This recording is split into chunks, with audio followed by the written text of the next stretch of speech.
If you were a kid growing up and living in the United States from the late 90s to the 2000s, chances are that you found yourself watching cartoons on TV. Among the various networks that were available to you at the time, there was Disney Channel, which was premiering shows like Kim Possible and Phineas and Ferb. You had Nickelodeon, which was premiering shows like SpongeBob SquarePants and The Fairly Odd Parents. Then you had Cartoon Network, where up until a certain point, held the distinction of being the only TV station that solely broadcasted animated content. Founded by Ted Turner in 1992, the channel was created to showcase the extensive library of old Hanna-Barbera cartoons, which was then later evolved into the creation of original programming for the network. The channel was also noteworthy for the vast amount of content it contained, from the superpowered adventures of the Powerpuff Girls to the money-obtaining escapades of Ed, Edd and Eddy, from the chilling atmosphere of Courage the Cowardly Dog to the futuristic setting of Samurai Jack. It was around this time that this would later be referred to as the Golden Age of Cartoon Network, also known by fans as the CN City era, which was named after the bumpers which saw many of the characters of the channel interacting with each other in a computer-generated city. Headed by then Cartoon Network president Jim Samples, the channel recorded its highest ratings and its widest variety of programming. These were also highlighted with the emergence of Toonami in 1997, a late-night programming block that focused primarily on broadcasting anime and other action animations, and Adult Swim in 2003, a channel oriented around adult content that shared television space with Cartoon Network. These proved to be quite popular, especially among teenagers and college students.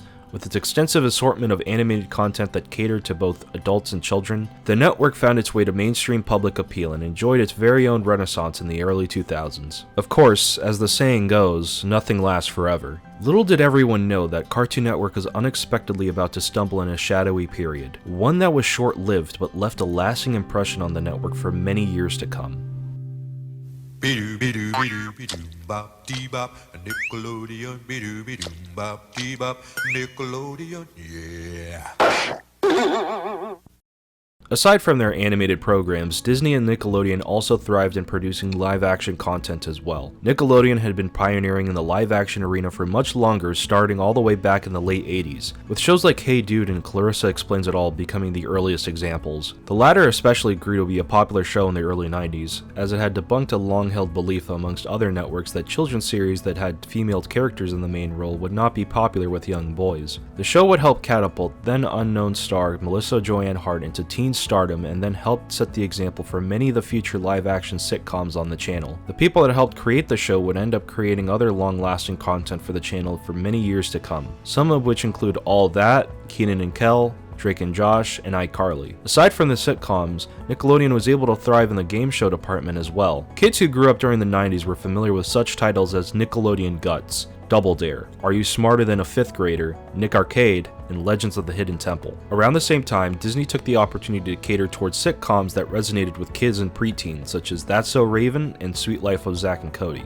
It wasn't until they truly struck gold when Hannah Montana premiered on the network, a TV show about a fictional girl named Miley Stewart, played by then up-and-coming star Miley Cyrus, who lived a double life as an average teenage girl and the eponymous in-universe famous pop star. This show, combined with the channel's push to find more pop stars to represent their brand, was a massive hit and led to more shows that would fit Disney's criteria for young up-and-coming stars that would become pop singers themselves, such as Wizards of Waverly Place with Selena Gomez and Sunny with a Chance with Demi Lovato.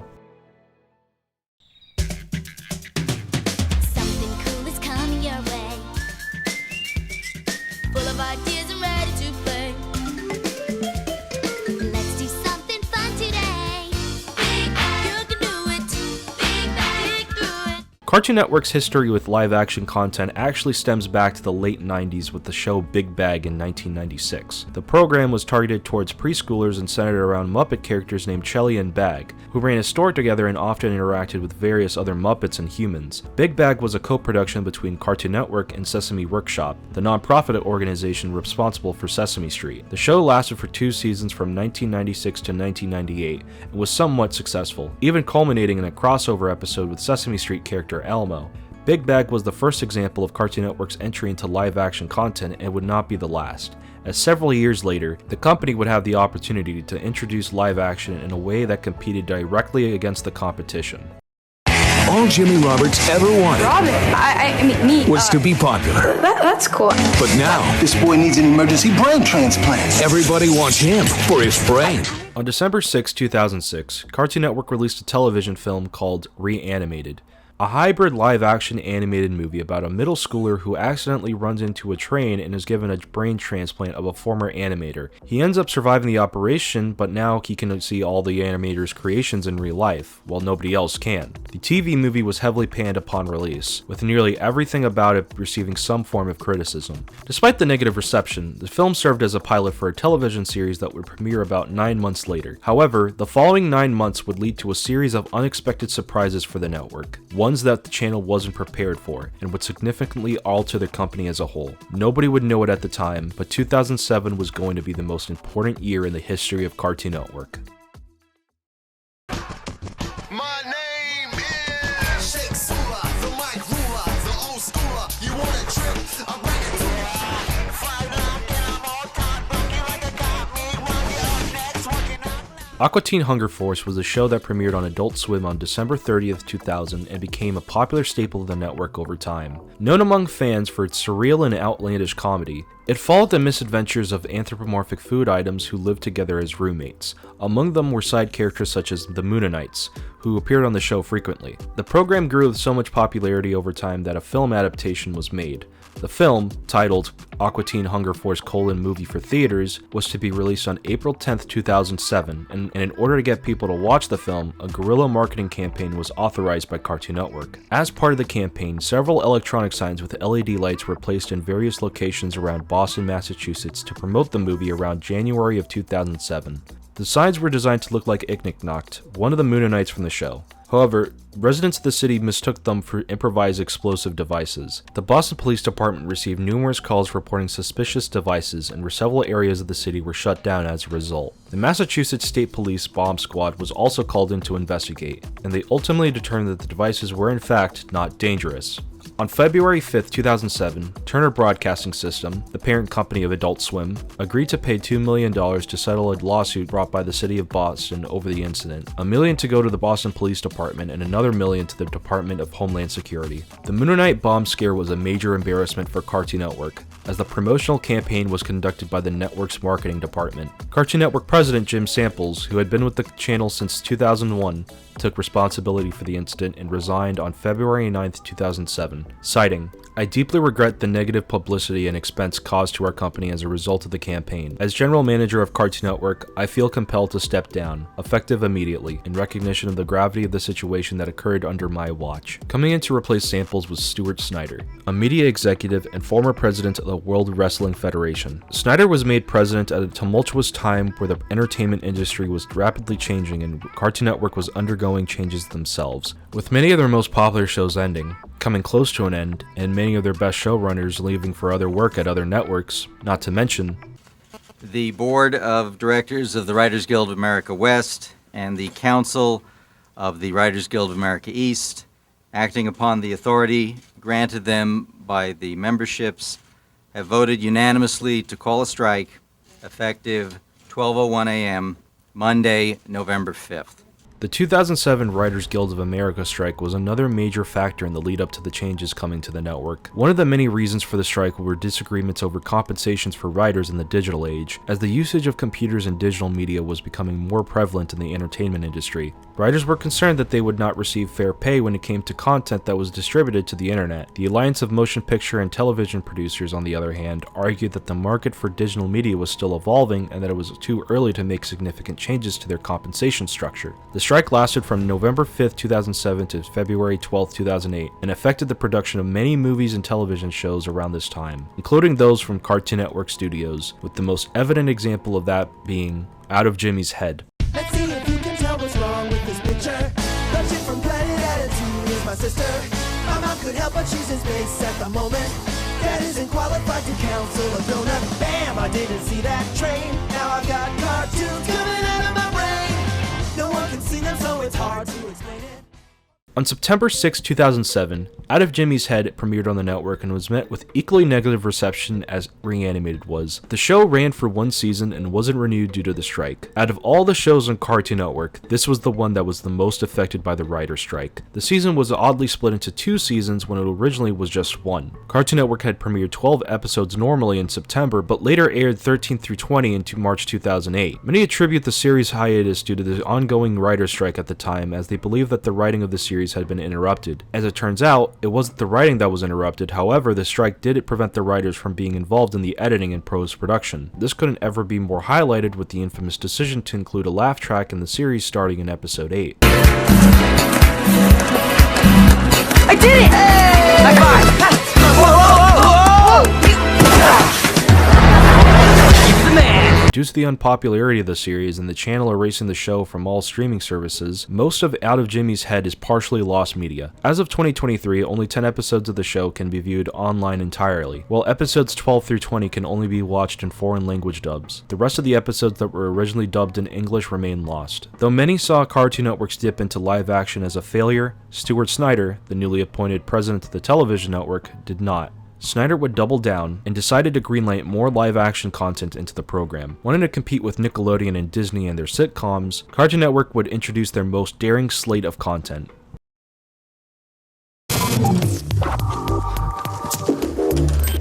You're watching Cartoon Network. I'm Andrew WK. This is a visual aid. This is our Cartoon Network programming visual aid. The white represents the cartoons we show most every night. And this represents CN Reel on Wednesday nights. Brain Rush, Destroy, Build, Destroy, The Othersiders, Survive This. It all starts at 8. Wednesday nights, CN Reel, only on Cartoon Network. In 2009, Cartoon Network premiered their new block CN Reel, an arrangement of live-action reality shows assembled by the network. The idea behind the block was to create an avenue for shows that could be produced quickly and inexpensively without relying on scripted content that required writers. Hence the various unscripted reality show-centered material that the block featured. It's important to note that for the first time since its inception, Cartoon Network didn't air any new cartoons for the entirety of 2009. Every single original program that debuted that year was entirely live action, some of which were the shortest in the history of the network.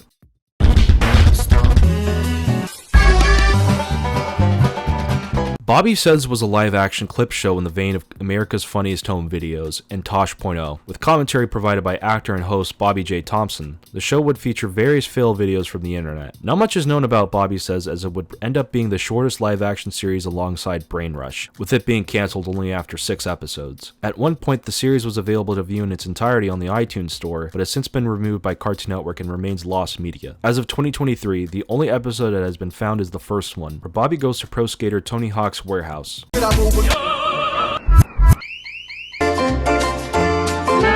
Brain Rush was a game show in the vein of Cash Cab, where 3 randomly chosen contestants were asked trivia questions by an actor and host Lamorne Morris on a variety of subjects while simultaneously riding roller coasters. Many of the coasters featured are real-life ones located at Knott's Berry's farm in Buena Park, California. Each episode would include 3 rounds and 3 different coasters. Round 1 would feature the Boomerang, now known as the Boomerang Hypercoaster, where Morse would ask the contestant a series of questions over the course of the ride.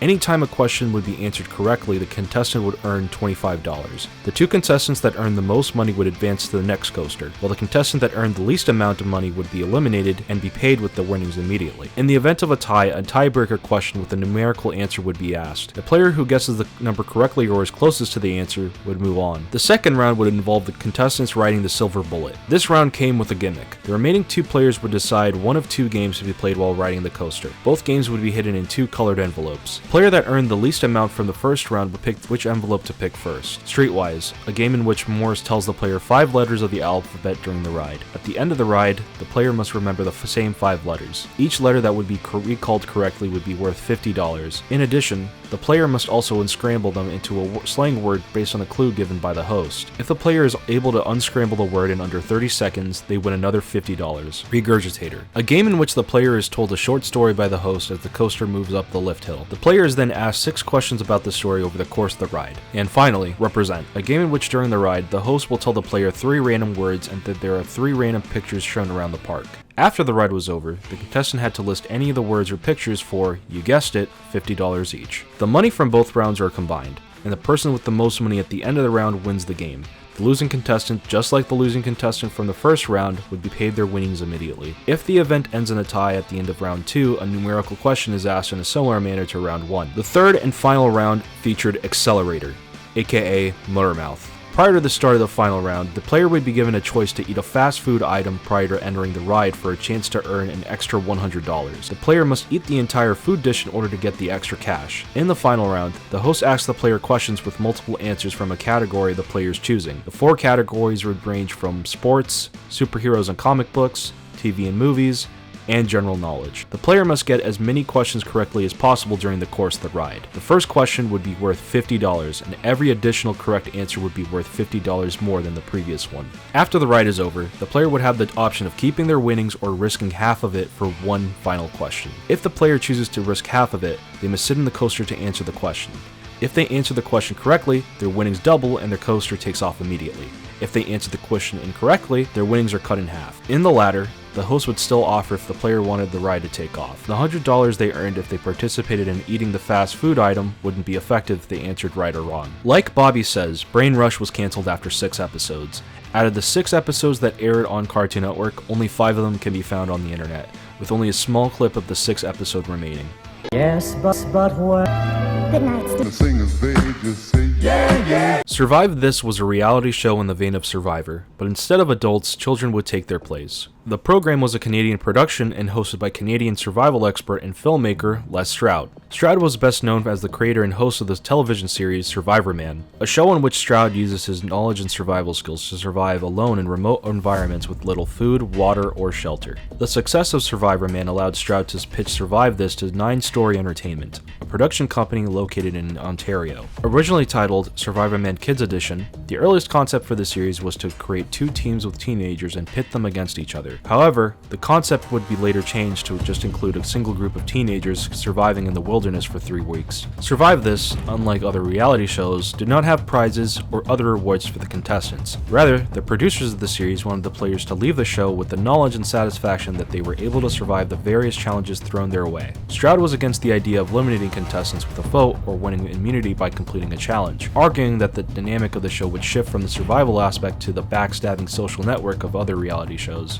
The selection of contestants would focus on teenagers ranging from ages 14 through 17 and were chosen through a variety of ways. Stroud himself was not involved in the selection process, but made it clear to the producers that he wanted a wide variety of kids with different personalities and temperaments. He didn't want a whole group of experienced survivalists, but yet he also didn't want a group of beginners. 8 teenagers were selected and taken to a forest in Ontario, Canada. That's when the story of the show began, where all of the teens were involved in a fictional school bus crash as a narrative hook. The team would then work together to salvage what they could from the wreckage, such as food, water, and other supplies. Stroud would then make an appearance on camera to meet with the contestants, often discussing their mental, physical, and emotional health, and to introduce the day's survival challenge. Stroud would then depart and leave the teens to whatever challenge they needed to do, sometimes checking in at halfway points to check on their status. Every challenge would conclude with Stroud visiting the teens again, checking in on their status again, and asking if anyone wishes to leave the show and go home. The elimination would be in the hands of the contestants themselves and whether or not they consider themselves fit and able to handle all the challenges that come with surviving in a remote location rather than in the hands of their fellow competitors. Only 10 of the 13 original episodes of the first season of Survive This were ever aired on Cartoon Network, the last 3 only airing on Cartoon Network's website. In Canada, they were to air all 13 episodes in their entirety while also airing Season 2 on the channel YTV. Season 2 would never air in the United States for unknown reasons, but many have theorized it was due to low viewership of the program.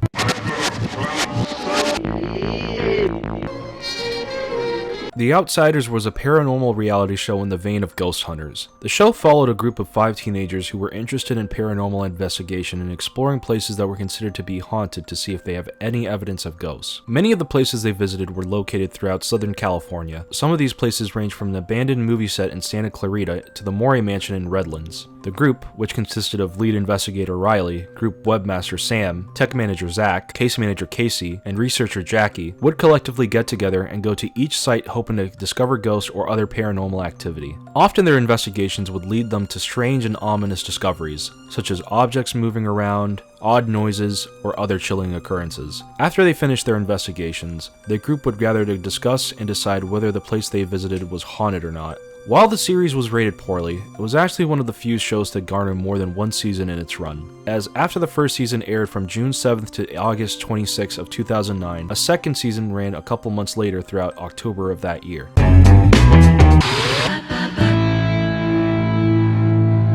Dude, What Would Happen was a reality show in the vein of Mythbusters, where instead of qualified trained professionals with backgrounds in various fields conducting these experiments, the main hosts of the show were 3 hyperactive male teenagers with a bunch of helpers referred to as lab dudes. Lab dudes! Lab dudes! Lab dudes! Are lab dudes? Are lab dudes? Lab dudes! Majority of the series would focus on the trio, Ali, CJ, and Jackson, as they come up with hypothetical what-if scenarios that they would create themselves. Some of the ideas came into fruition with various stunts they would perform, sometimes with the aided assistance of the lab dudes. Examples of these scenarios include attaching a slingshot onto a bike to deliver pizzas quicker, creating the biggest whoopee cushion to make the biggest fart sound, and adding fire to a game of musical chairs. Unlike other shows on CN Real, Dude, What Would Happen would be on air for more than a year. The series was able to secure a second and a third season before being cancelled in 2011. Dude, What Would Happen would also feature crossovers with a few of the other CN Real programs. Although his show had been cancelled, Bobby J. Thompson was actually a guest star and participated in the trio's experiments. There's also another crossover event with another show on CN Real that aired from 2009 to 2011. A show known by 3 simple words. Destroy! Build!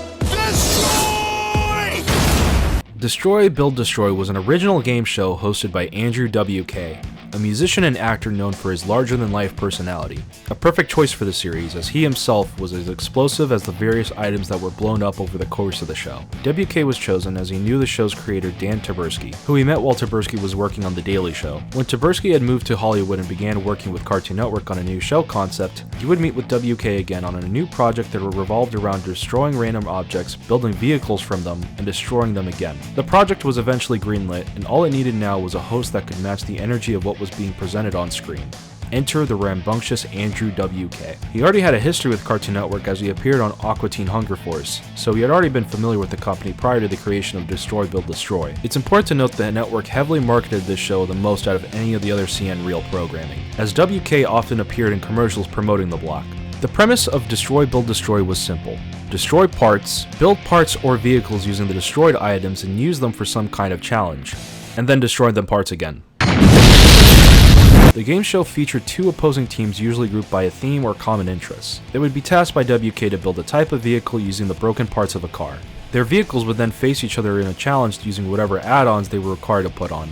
For example, the first episode tasked the 2 teams of skaters and members of a math club to make an air cannon out of the wreckage of an old SUV. Whoever won the challenge received a cash prize of $3,000 and got to destroy the opposing team's creation. However, if a tie were to occur at the end, both of the team's creations were destroyed, sometimes in the most creative ways. In the same episode where the skaters and the math club faced off, the math club won, so they destroyed the skaters' air cannon using a military motor.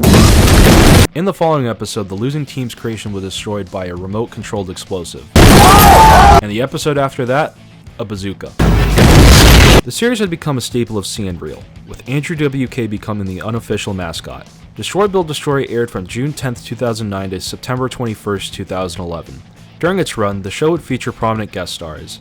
The dudes from Dude, What Would Happen would appear, as well as the cast of Cartoon Network's live-action TV movies, such as Ben 10, Alien Swarm, and Scooby-Doo, Curse the Lake Monster. Guest stars from outside the network would also make an appearance. Monster Truck's Gravedigger and Maximum Destruction competed in a battering ram challenge. WWE stars The Miz and John Morrison would compete in an obstacle course challenge. NFL football stars and members of the then San Diego Chargers, Sean Merriman and Antonio Gates, competed in a challenge where teams were asked to build wide receiver vehicles to catch a bunch of footballs. NASCAR drivers Carl Edwards and Joey Logano competed in a race using cars built by their fans. Fall Out Boy member Pete Wentz and rapper Shitty competed by making tire launchers. The show was somewhat of a success and was able to stay on air longer than other CN Real programs, but it didn't change the fact that CN Real was considered to be a massive failure by fans and critics alike. The program block only turned away audiences instead of bringing them in. CN Real was officially discontinued in 2011, with Dude, What Would Happen and Destroy, Build, Destroy being the only 2 originals from the program that continued until their cancellations. The network would later change their approach to live-action material shortly after with their first scripted live-action shows since Out of Jimmy's Head, with programs such as Tower Prep, Unnatural History, Level Up, and Incredible Crew, although those series didn't last long soon after they aired. Stuart Snyder would remain with Cartoon Network until 2014. Although his reign was short, Snyder's legacy would leave a profound effect on the fans of the television station. On one hand,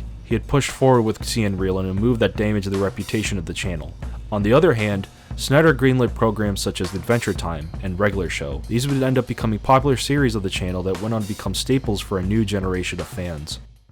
The story of CN Real is a cautionary tale of what happens when you abandon your core audience, one that viewed you in a positive light for many years. It didn't matter if the final product was any good. Nobody wanted to see Cartoon Network do live action, and it showed in the ratings, the poorest it had ever been since the channel's debut. It turned many people away from the channel and had a profound negative perception on the company as a whole. Shows like Adventure Time and Regular Show changed the outlook, however, and it led to a reinvigoration that the network had not seen since Jim Samples was president. Although I don't watch the channel anymore, I still fondly remember watching it on TV and seeing my favorite characters get into wild and exciting adventures every week, and even if Cartoon Network isn't able to capture its golden age, the network is far removed from their little dark age. Your name is Cartoon Network.